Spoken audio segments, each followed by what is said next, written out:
Shalom. Channel ini terbuka untuk semua orang yang rindu mengerti apa kata Alkitab tentang hal-hal dalam kehidupan ini. Selamat menonton. Tuhan Yesus memberkati.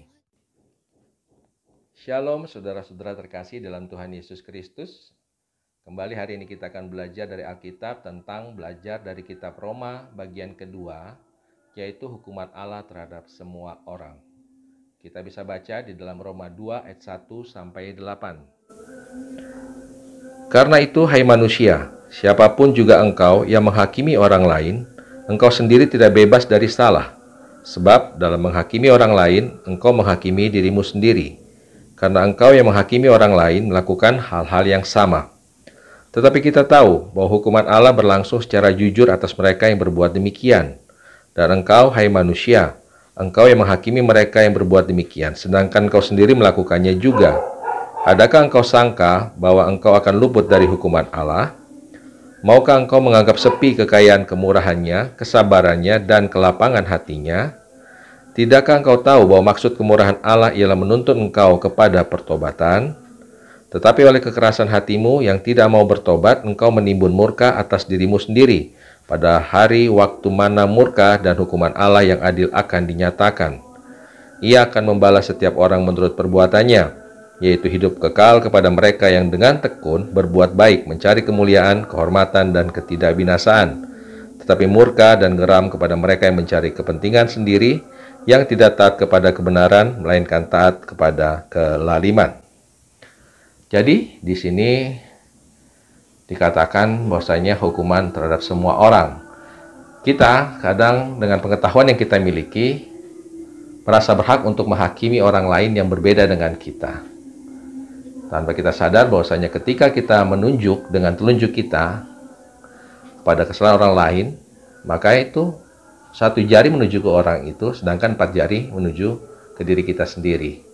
Itulah arti lain daripada firman itu bermata dua. Jadi ketika kita mengatakan kepada orang lain itu jangan berbuat dosa, dengan satu jari kita itu jari telunjuk, 4 jari itu menuju kepada kita bahwasanya kita juga jangan berbuat dosa. Jadi sebaiknya kita koreksi diri kita dulu. Atau mungkin kita katakan jangan mencuri atau korupsi. Sedangkan kita masih sering korupsi waktu mungkin di sela-sela pekerjaan kita di kantor. Jadi semua itu akan dihakimi oleh Tuhan sendiri. Jadi di dalam perikop ini jelas dikatakan di ayat 6 bahwasanya Tuhan akan membalas setiap orang menurut perbuatannya. Perbuatannya itu apa saja? Di ayat 7 kita ketahui bahwasanya hidup kekal kepada mereka yang dengan tekun berbuat baik, mencari kemuliaan, kehormatan, dan ketidakbinasaan.